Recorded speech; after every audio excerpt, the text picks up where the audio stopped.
Hello दोस्तों, स्वागत है आप सभी का हमारे YouTube चैनल आपनी फिजिक्स पाठशाला में। और आज अपन बात करने वाले हैं लेंस सूत्र की, जो कि बहुत ही इंपॉर्टेंट है। लेकिन उससे पहले वाली क्लास में अपन ने बात की थी दर्पण सूत्र की। अगर मैं दर्पण सूत्र की बात करूं तो लेंस सूत्र दर्पण सूत्र से बहुत ज़्यादा इजी होने वाला है और बहुत ही इंपॉर्टेंट होने वाला है। ठीक है, तो चलो बच्चों शुरुआत करते हैं लेंस सूत्र की। अगर उससे पहले अगर चैनल पर कोई नए हैं तो चैनल को सब्सक्राइब कीजिए और बेल आइकन को जरूर प्रेस करना, ताकि मैं जब भी नई वीडियो डालूं तो आपके पास नोटिफिकेशन आ जाए। ठीक है, तो चलो शुरुआत करते हैं लेंस सूत्र की। बट लेंस सूत्र भी दो प्रकार का होता है, एक तो होता है उत्तल लेंस और एक होता है अवतल लेंस। तो उत्तल लेंस का मैं करूंगा और अवतल लेंस को आपको करना है। ठीक है, तो चलो बच्चों शुरुआत करते हैं अपन लेंस सूत्र की। कि माना मेरे पास एक लेंस उत्तल लेंस है। ठीक है, क्या है? एक उत्तल लेंस है। ये इसका बिंदु हो गया O और ये हो गई इसकी मुख्य अक्ष। ये क्या होगी? मुख्य अक्ष होगी। ठीक है, ये इसकी मुख्य अक्ष हो गई। ठीक है, माना कोई वस्तु यहाँ पे रखी है। ठीक है, कोई वस्तु यहाँ पे रखी है, लेकिन उससे पहले अपन मानते हैं कि यहाँ पे इसका फोकस बिंदु F1 है, यहाँ पे इसका फोकस बिंदु 2F1 है। ठीक है, इधर भी मान लेते हैं, इधर होगा F2 और इधर हो जाएगा 2F2। इतनी बात हो गई। उसके बाद देखो कोई भी वस्तु है। ठीक है, मान लेते हैं कोई वस्तु है यहाँ पे रखी हुई है, ये हो गया AB। ठीक है, AB। तो बिना झिझके एक प्रकाश किरण को बिंदु O से गुजार देते हैं, वो बिना विचलित हुए निकल जाती है। और दूसरी प्रकाश किरण की बात करें तो मुख्य अक्ष के हमेशा समांतर रखते हैं। कहाँ पे रखते हैं? मुख्य अक्ष के समांतर रखते हैं, जो कि फोकस बिंदु से होकर गुजरती है, जो कि फोकस बिंदु से होकर गुजरती है। और जहाँ पे मिलती हुई प्रतीत होती है वहाँ पे अपना प्रतिबिंब बनता है। इसका मतलब 2F से परे बनेगा, 2F से परे बना। ठीक है, तो ये तो बन गया B' और ये बन गया A'। ठीक है, इतनी बात होगी। अब इसके बाद कुछ डायग्राम के पैरामीटर डिफाइन कर लेते हैं। ठीक है, पैरामीटर डिफाइन जैसे कि बिंब की दूरी स्मॉल u हो गई, जैसे कि वस्तु की दूरी। ठीक है, और एक प्रतिबिंब की दूरी स्मॉल v हो गया और एक फोकस दूरी स्मॉल f हो गया। ठीक है, अब बचा क्या? बचा इतना है कि डायग्राम की रामायण लिख देते हैं। तो क्या लिखेंगे? माना स्मॉल f फोकस दूरी वाला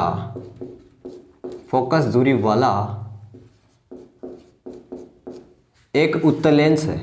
क्या है? एक उत्तल लेंस है। ठीक है, स्मॉल फोकस दूरी वाला एक उत्तल लेंस है। ठीक है, इसके बाद एक वस्तु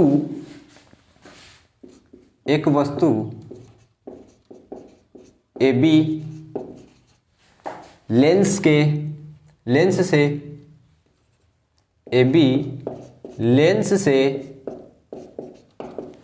से F व 2F के मध्य रखी हुई है, जिसका प्रतिबिंब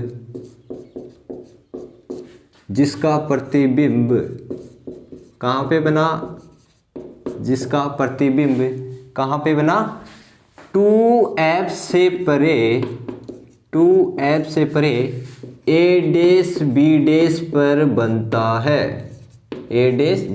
पर बनता है। इतनी बात हो गई। अब देखो इसके अंदर ट्रायंगल दे रखे हैं 4। कितने दे रखे हैं? 4 ट्रायंगल दे रखे हैं। तो मैं इस पॉइंट को तो मान लेता हूं M। ठीक है, तो मैं अलग अलग चारों ट्रायंगल अलग अलग बनाता हूं। सबसे पहले ये ट्रायंगल बनाया मैंने। ठीक है, सबसे पहले मैंने ये ट्रायंगल बनाया, तो जरा सा दिमाग लगाओ। यहाँ पे O पॉइंट है, ये हो गया B और ये हो गया A और एक हो गया B' और A'। इतनी बात हो गई। एक ये रहा इधर वाला, देखो इतना सा है, थोड़ा और बढ़ा देते हैं और इतना हो गया। तो ये पॉइंट तो है M, ये पॉइंट है O और ये पॉइंट है F और ये पॉइंट है B', A'। है ना 4 ट्रायंगल। तो सबसे पहले अपन बात करते हैं इस वाले की और इस वाले की। तो मैं लिखूंगा त्रिभुज या फिर चित्र से त्रिभुज ए बी ओ व A dash B dash O से। ठीक, देखो angle A O B equal angle A dash O B dash are सम्मुख कोण है क्या, सम्मुख कोण है। इसी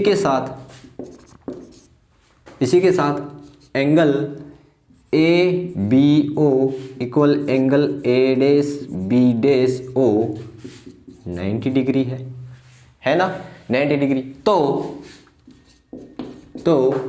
त्रिभुज ए बी ओ व ए डैश बी डैश ओ समरूप त्रिभुज हैं, समरूप त्रिभुज है। और समरूप त्रिभुज की डेफिनेशन होती है कि ऊंचाइयों का अनुपात, दोनों ट्रायंगल के ऊंचाइयों का अनुपात। ठीक है, तो देखो A dash B dash upon A B. ठीक है, इधर फिर क्या आएगा पूरे का B dash O upon B O, equation first. ये बात होगी। अब वापस आते हैं इस ट्रायंगल के अंदर, ये वाला और ये वाला ट्रायंगल। ठीक है, सेकंड ट्रायंगल। ठीक है, तो त्रिभुज एम ओ एफ व त्रिभुज A dash B dash F से। वापस ऐसी प्रोसेस करनी है। Triangle M F O F M O F equal triangle angle A dash B dash F equal कितना हो गया, सम्मुख कोण है, सम्मुख कोण है। ऐसे ही triangle M O F equal A dash B dash F are 90 degree है। तो इसका मतलब त्रिभुज एम ओ एफ व A dash B dash F समरूप त्रिभुज है, समरूप त्रिभुज है। ठीक है, तो जगह समरूप त्रिभुज है। तो तब समरूप की डेफिनेशन क्या हो जाएगी, A dash B dash upon M O equal B dash F upon O F, equation 2। ठीक है, समीकरण 2 देखो, समीकरण 2 से समीकरण 1 और 2 की मैं अगर बात करूं तो दोनों सेम नहीं है। तो समीकरण 2 से एम ओ समांतर है ए बी के, ये जो एम ओ है ये समांतर है ए बी के। तो समीकरण 2 तो आ जाएगा समीकरण 3 A dash B dash upon A B equal B dash F upon O F, ये इक्वेशन बन गई 3। ठीक है, तो समीकरण 1 व 3 से, समीकरण 1 व 3 से, तो समीकरण 1 ये रहा। तो क्या बन जाएगा, ए डैश बी डैश का मान रखेंगे तो B dash O upon B O equal B dash F upon O F. इतनी बात हो गई।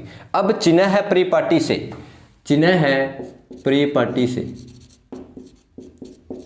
जो पैरामीटर है वो चिन्ह परिपाटी से उनके मान आएंगे। ठीक है, चिन्ह है परिपाटी से, तो चिन्ह है परिपाटी से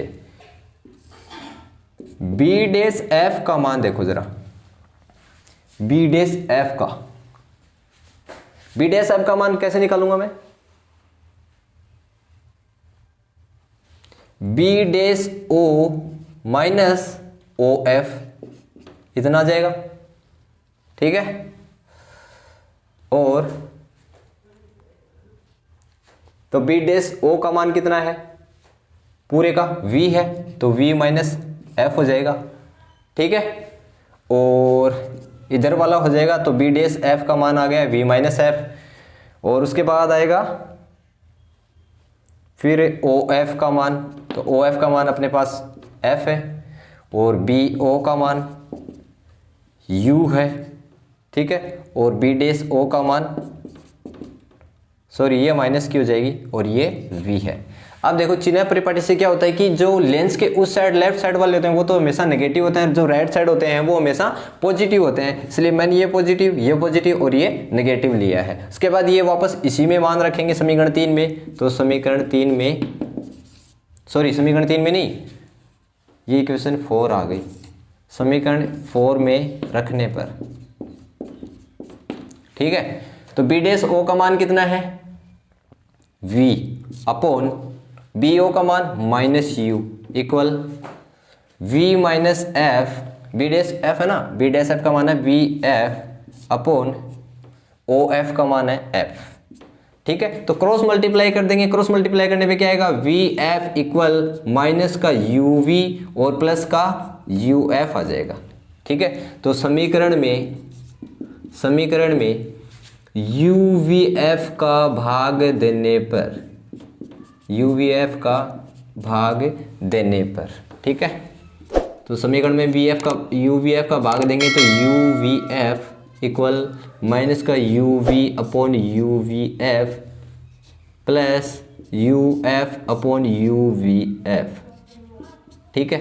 वी एफ से V F cancel, U V से यू वी कैंसिल और यू एफ से यू एफ कैंसिल, तो बचा क्या, अपने पास बचा क्या, सिर्फ 1 upon U equal minus 1 upon F equal plus 1 upon क्या आएगा, 1 अपॉन वी, ठीक है। तो इसको मैं इधर लेके जाता हूं या फिर इसको इधर लेके आते हैं तो क्या बन जाएगा, और इसको इधर लेके आते हैं तो ये तो हो जाएगा प्लस का 1 upon F equal 1 upon V, और ये इधर जाएगा तो माइनस का हो जाएगा 1 अपॉन यू, और यही लेंस सूत्र कहलाता है, यही लेंस सूत्र कहलाता है। तो मैंने डिफाइन किया 1 upon F equal 1 upon V minus 1 upon U, ठीक है। ये होता है लेंस सूत्र, ठीक है। तो मुझे उम्मीद है वीडियो आपको बहुत ही अच्छा लगा होगा, ठीक है। और ज़्यादा से ज़्यादा वीडियो को लाइक कीजिए, शेयर कीजिए। जय हिंद, जय भारत।